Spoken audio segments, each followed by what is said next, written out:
अस्सलाम वालेकुम। अल्लाह से दुआ है कि हर मोमिन मुसलमानों को अपने हिफ्ज़ व अमान में रखें। Welcome back another vlog. तो उम्मीद है कि आप लोग सब खैरियत से हूँ, मैं भी बिल्कुल खैरियत से हूँ।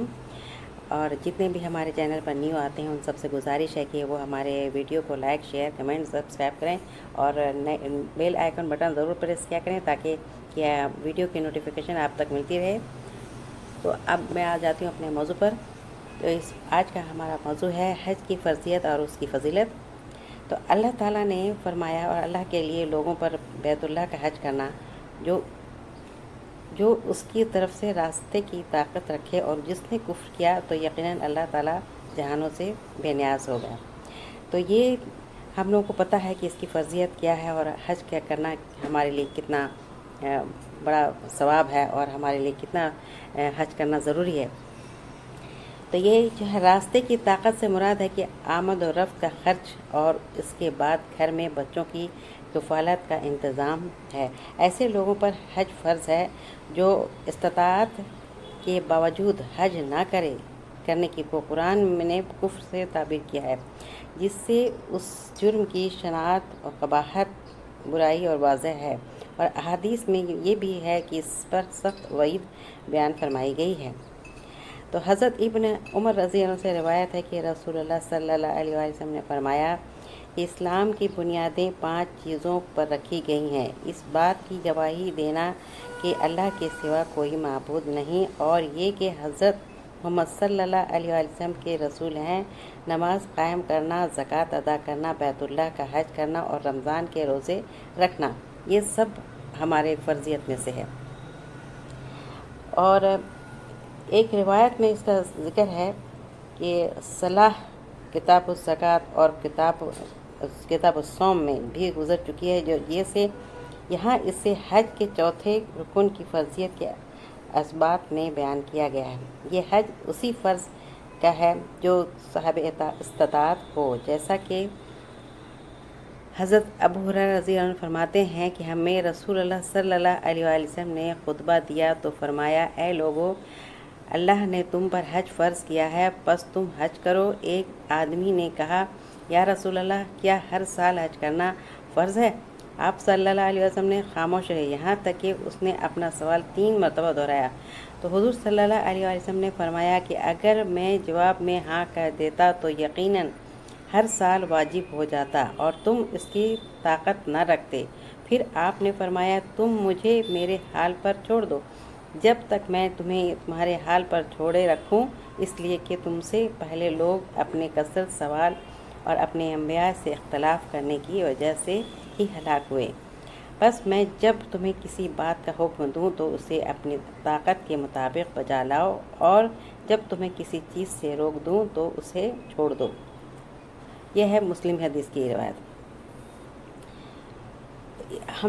हम लोग को पता है कि इसमें जिसको इस्ताअत है, जिसको हज करने का ताकत है, और वो जितनी बार भी कर सकता है। जिसके पास कुछ भी नहीं है, यानी बहुत मुश्किल से है, तो वो एक बार कर सकता है। और फिर वो अगर एक बार भी नहीं है तो वो नियत भी कर ले तो उसका भी अल्लाह ताला सवाब कर देंगे, यानी बहुत आखिर में है बात। तो साहब इस्ताअत है पर हज ज़िंदगी में सिर्फ़ एक मरतबा फ़र्ज़ है। गैर ज़रूरी सवाल करना नापसंदीदा है। अल्लाह और रसूल को मानने वालों का काम ये है कि जिन कामों के करने का हुक्म दिया जाए उन्हें बजा लाएं, जिनसे रोका गया है उनसे दूर रहें, उनसे एकदम बिल्कुल अलग ही रहें। तो साबिक़ रावी से रिवायत है कि नबी सल्लल्लाहु अलैहि वसल्लम ने पूछा कि कौन सा अमल अफजल है? आपने फरमाया, अल्लाह और उसके रसूल पर ईमान लाना। पूछा गया, फिर कौन सा अमल अच्छा है? आपने फरमाया कि अल्लाह की राह में जिहाद करना। पूछा गया कि फिर कौन सा अमल अच्छा है? तो आपने फरमाया कि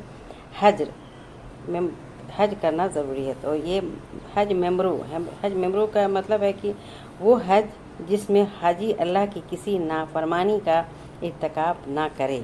हज के बाद वो इंसान अल्लाह का इबादत गुजार बन जाए और इससे वो बिल्कुल गाफिल ना हो। जब भी वो इबादत हमेशा करते रहना चाहिए हज करने के बाद।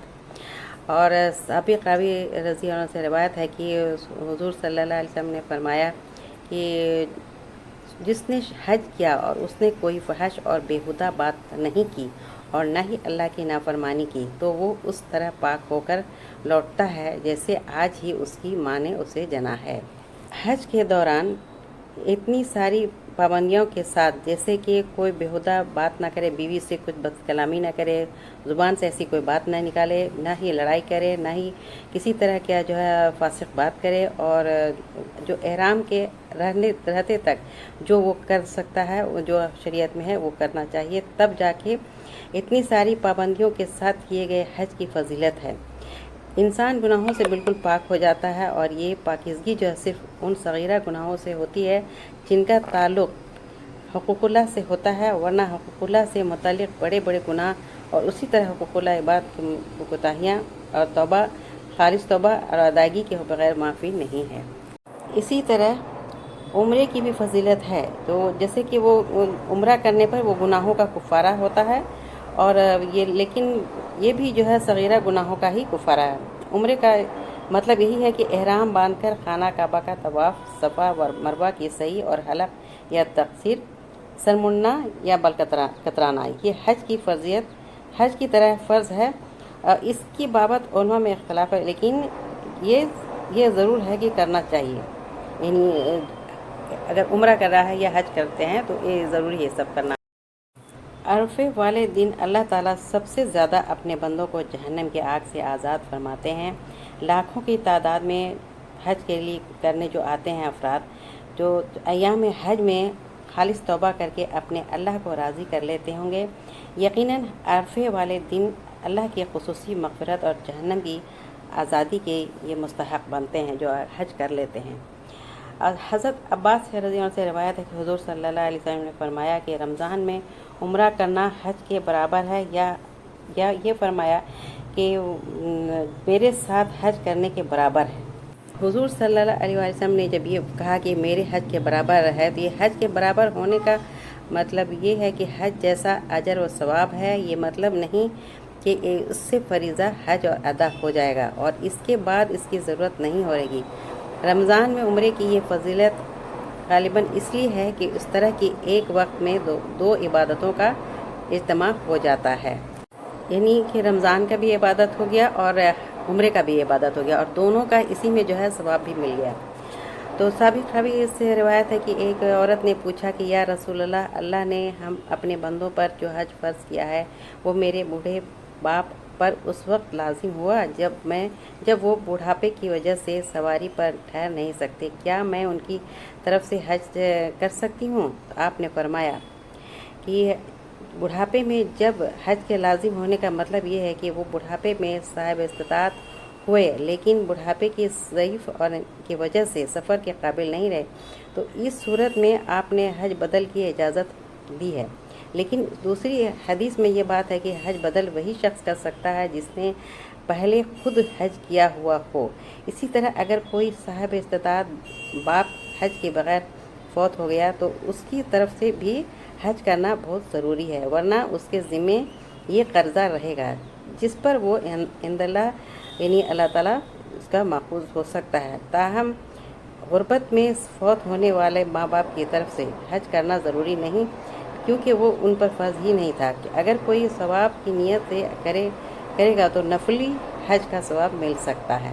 لیکن اگر جس ماں باپ کے پاس پیسہ ہے اور وہ چل نہیں پاتے اور نہ ہی وہ کھڑے ہو پاتے، نہ ہی سفر کر پاتے، نہ ہی وہ اپنی بیماری سے ان کی چھوٹ ہے، تو حضور صلی اللہ علیہ وسلم اس جگہ پر یہ فرمایا ہے کہ ان کے اپنے جو اولاد ہیں وہ جو ہے اپنے باپ کے لیے بدل کر سکتا ہے، عمرہ اور حج دونوں کر سکتے ہیں۔ تو اسی طرح سے چھوٹے بچوں کو بھی اس طرح سے حج کرانا جائز ہے، اور اس کا اجر جو ہے اس کے ماں باپ کو ہی ملے گا۔ لیکن کوئی بچہ اگر بالغ ہو گیا اور اس کے صاحب استطاعت ہوا تو اس کے لیے فرض جو ہے حج کی ادائیگی کا ضروری ہو جائے گا، اور بچپن کا کیا ہوا حج اس کے لیے پھر کافی نہیں ہوگا، پھر اس کو حج کرنا پڑے گا اپنے بلبوتے پر۔ تو یہ اسی طرح سے اس زمانے میں جو لوگ تجارت کرتے تھے، تو تجارت کرنے کے ٹائم میں بھی جو ہے بہت سارے صحابی لوگ بتایا کرتے تھے کہ یہ تجارت نہیں کرنا چاہیے، کوئی میلہ نہیں لگانا چاہیے، نہ کس طرح کا اس میں شامل ہونا چاہیے۔ لیکن اللہ تعالیٰ نے اسی وقت ایک آیت نازل کیا یہ واضح کرنے کے لیے کہ یہ तुम पर कोई गुनाह नहीं अगर तुम अपने रब का फजल तलाश करो, यानी हज के महीनों में अपने लिए रोज़ी तलाश कर रहे हो और उन हाजियों का मदद कर रहे हो, तो ये तुम्हारे लिए सवाब का काम है। और जो जितने भी लोग इसमें जो है जाहिलियत की वजह से लोग उस ज़माने में इस तरह का बात बोला करते थे, तो इस आयत की वजह से अल्लाह ताला ने उनको साफ़ कर दिया कि नहीं, ये बिल्कुल गलत है। आप अगर हाजी लोग के साथ में आप कर रहे हैं तो आप इसका मदद कर रहे हैं। तो ठीक है फिर आज